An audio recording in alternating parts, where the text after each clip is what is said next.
My sister got our parents' fancy restaurant, while I was given the job of a dishwasher in it. Work your way up. They laughed. But when I became their competitor, they regretted it. Hey, Reddit? My name's Ethan Miller. I'm 26, and this is the story of how my own family betrayed me, then lived to regret it. For as long as I can remember, my family has owned Miller's Steakhouse and Grill, a well-known American restaurant in our city. It's the kind of place where families come for birthdays, where business people take clients, and where locals go when they want a really good steak. And me? I loved cooking. Not just in a casual, oh, I like to make dinner sometimes, way. I lived for it. I wasn't officially hired at the restaurant, but from the time I was a teenager, I spent every free moment in the kitchen. Not because I had to, but because I wanted to. While my sister, Olivia, was out shopping or talking about her latest business ventures, which never lasted more than a few months, I was in the back, shadowing Chef Marco, our longtime head chef. He wasn't just some guy flipping burgers. Marco was an artist. He had trained in some of the best kitchens in the country before coming to work for my dad. And he saw something in me that my own parents never did. Kid, you've got a real talent, he'd say, handing me a knife so I could practice my cuts. By 16, I could grill a perfect medium-rare steak just by touch. By 21, I knew every single recipe, every supplier, and every shortcut that made the kitchen run like a well-oiled machine. Did my parents care? No. To them, I was just playing around in the kitchen while Olivia was the serious one, the responsible one, the future of the business. And then, one night, they proved just how little they thought of me. Flashback, the night everything changed. It was a Sunday. We were all crammed around our small dining table, me, Mom, Dad, and Olivia. We've made a decision about the future of Miller's, my dad announced, setting his fork down. I straightened up. My heart pounded. This was it. Finally, they were going to acknowledge all the hard work I'd put in. We're handing the restaurant over to Olivia, Mom said with a proud smile. I stared at them. I actually laughed, thinking it was a joke. Wait, what? I looked over at Olivia, waiting for her to correct them. She didn't. Instead, she smirked. I mean, it just makes sense. I have a degree in business. A degree she barely scraped through, by the way. Meanwhile, I've been working extremely hard in that kitchen for over a decade. Mom, Dad, I started, trying to keep my voice steady. I've been working at Miller's since I was a kid. I know the menu better than anyone. I've trained under Marco. Olivia has never even worked a single shift in the kitchen. Ethan, don't be ridiculous, Mom said, waving a hand like I was being dramatic. Dad sighed. You're a great cook, son, but running a restaurant isn't just about food. Olivia understands branding, marketing, the bigger picture. She doesn't even know how to take a dinner order, let alone run a kitchen. I snapped. That's why you'll still have a job, Mom said, like she was doing me a favor. I frowned. What job? Olivia leaned forward, a slow grin spreading across her face. Oh, this is the best part. You'll be starting as a dishwasher and working your way up. Silence. I looked at my parents, waiting for them to correct her. They didn't. They just nodded, like this was reasonable. Like I should be grateful. You'll learn discipline this way, Dad added. Hard work builds character. And Olivia? She was laughing uncontrollably. Come on, Ethan, she said, wiping a fake tear from her eye. You always said you loved being in the kitchen. Well, now you get to spend all your time there. I clenched my jaw so hard it hurt. They really thought I was nothing. Nothing but the help. I took a slow breath, forcing a smile. Thank you, I said. I'll make the most of it. And I would. Just not in the way they expected. Back to the present. That was 2 years ago. 2 years of Olivia running Miller's into the ground, messing up orders, firing good staff, raising prices while shrinking portions, and driving away the regulars who had kept us in business for decades. 2 years of my parents still pretending she was some kind of genius while I scrubbed dishes in the back. What they didn't know, I had a plan. And the day I walked out of that kitchen for good was the day I started building something that would make them regret every single decision they made. So, Reddit, you wanted to hear what happened next? Buckle up, because this is where things start getting really good. The reality of working my way up. After that dinner, I convinced myself to stay at Miller's Steakhouse, just to see how bad things would get under Olivia. Spoiler alert, it was a disaster. The first week alone, she fired 2 of our best servers because they didn't respect her authority. By the end of the month, she had switched to a cheaper meat supplier, jacked up the prices, and pissed off Marco so much that he almost walked out. And me? I was scrubbing dishes, pretending like I wasn't watching the entire ship sink in real time.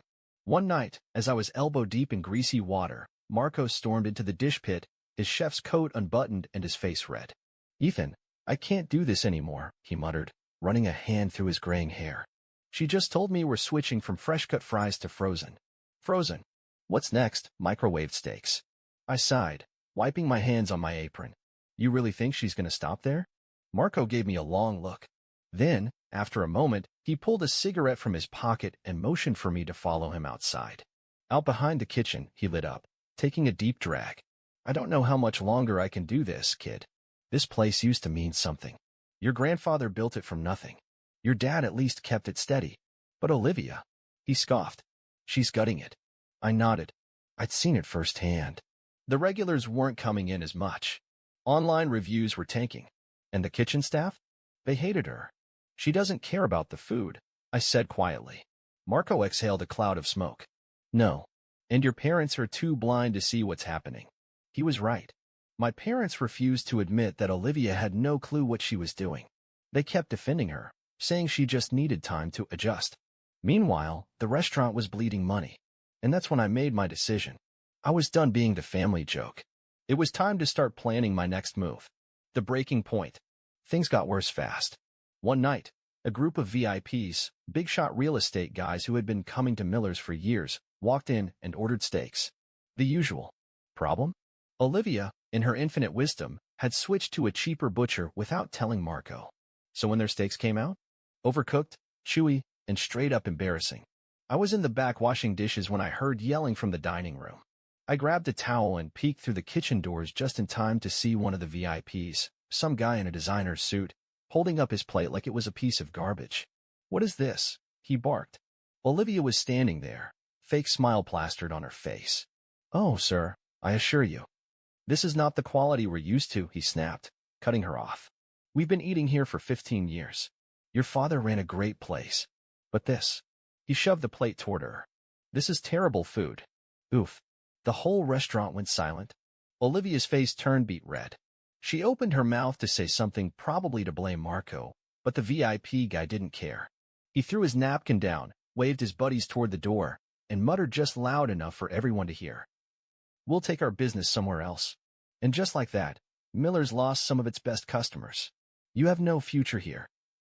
That night, after we closed, Olivia called a staff meeting, which really meant she wanted to yell at everyone and act like it wasn't her fault. We all stood around the kitchen while she paced in front of us, arms crossed. "I don't know what's going on with you all," she snapped, "but the food has been inconsistent, service is sloppy, and customers are complaining." Marco chuckled under his breath. "Maybe because you fired half the staff and started cutting corners?" Olivia glared at him. "If you can't handle the changes, Marco, no one's forcing you to stay." That shut him up. Then she turned to me. "And you," she said, jabbing a finger in my direction. "I know you think you're some kind of hotshot chef just because Marco let you play around in the kitchen. But let's get one thing straight. You're a dishwasher. That's all you are. That's all you'll ever be." The whole room went silent. I felt something snap inside me. I wasn't angry. I wasn't even surprised. I just saw her for what she really was. Someone who was terrified that I might actually be better than her. I took a step forward, wiping my hands on my apron. "You really think that, huh?" I said quietly. She smirked. "I know that." I nodded, tossing my apron onto the counter. "All right then." And with that, I walked out. I heard Marco call after me, but I didn't stop. I just kept walking. I had wasted enough time in that place. It was time to start working on something better. What happens next? That was the night I walked away from Miller's for good. And what Olivia didn't know, I had already been planning my next move for months. The connections I made in the kitchen? They weren't just friends. They were my future staff. The secret recipes I'd been perfecting? They were about to make me famous. And the customers Olivia was losing? I knew exactly where they'd be eating soon. Because I wasn't just walking away from Miller's. I was about to become its biggest competitor. To be continued. So, Reddit, you want to hear how I built a restaurant that made my family regret ever underestimating me? Because trust me, this is where it gets really good. All right, Reddit. You've been waiting for this. This is the part where Olivia finally realizes she made the worst mistake of her life. The night Ethan's Prime opened, it was everything I had dreamed of. The kitchen was buzzing, the servers were on point, And the food? Perfection. Then Olivia walked in. And that's when things got really interesting. The standoff at Ethan's prime. I was in the kitchen, plating a tomahawk steak, when Jesse, my bartender, nudged me. "Dude," he said, nodding toward the entrance. "Look who just walked in." I wiped my hands on my apron and glanced up. And there she was, Olivia, standing at the hostess stand, looking like she had just seen a ghost. Her arms were crossed, her jaw tight. But her eyes? Pure panic. Because she knew. She knew this place was packed. She knew half the faces in the crowd were former Miller's customers. And she knew that for the first time in her life, she wasn't in control. The VIP who made it worse. Before she could say anything, a familiar voice rang out across the restaurant. "Ethan, my man." I turned just in time to see Mr. Langford, one of Miller's longtime VIP regulars, the same guy who had walked out in the middle of his meal a few months ago. Except this time, he wasn't angry. He was grinning. "You outdid yourself, kid," he said, holding up his glass. "This ribeye? Best I've had in years." The entire restaurant turned to look. Olivia's face went pale. That's when I knew I had won. The confrontation. I walked over to Olivia, wiping my hands on my apron. "Welcome to Ethan's prime," I said, my voice light. "Table for one." Her nostrils flared. "What do you think you're doing?" I raised an eyebrow. Running a successful restaurant? You should try it sometime." She took a sharp breath. "You stole my staff." "No," I corrected. "You fired them. Or made their lives miserable enough that they quit. I just gave them a place where they're actually valued." She looked around the restaurant, her eyes darting from table to table. "This is ridiculous," she muttered. "You think you can actually compete with Miller's?" I smirked. "Compete? Olivia, I'm not competing. I'm winning." She scoffed. "This place is just a fad. People will get bored. They'll come back to Miller's." Just as she said that, one of my servers walked by, carrying a sizzling porterhouse. A couple at the next table turned and stared at it like it was the most beautiful thing they'd ever seen. I tilted my head. "Yeah, I don't think so." Olivia's hands curled into fists. "Mom and Dad are going to hear about this." I grinned. "Oh, I'm counting on it." She stormed out, pushing past customers as she went. And me? I just went back to the kitchen. I had a restaurant to run. The fallout. The next morning, my phone started blowing up. First my mom, then my dad, then Olivia, again and again and again. I ignored every single call. Then Jesse texted me. "Jesse, dude, check Miller's Yelp page." I opened it up. And oh, it was bad. Customers were trashing them. Complaints about undercooked steaks, slow service, overpriced drinks. And the worst one? Went to Miller's for my anniversary, but the place was half empty. Then I found out why. Everyone's eating at Ethan's prime. I actually laughed out loud. It wasn't just a few bad reviews. It was an avalanche. Miller's wasn't just losing business. It was hemorrhaging customers. And Olivia? She knew it. The desperate call. That afternoon, I finally picked up when my dad called.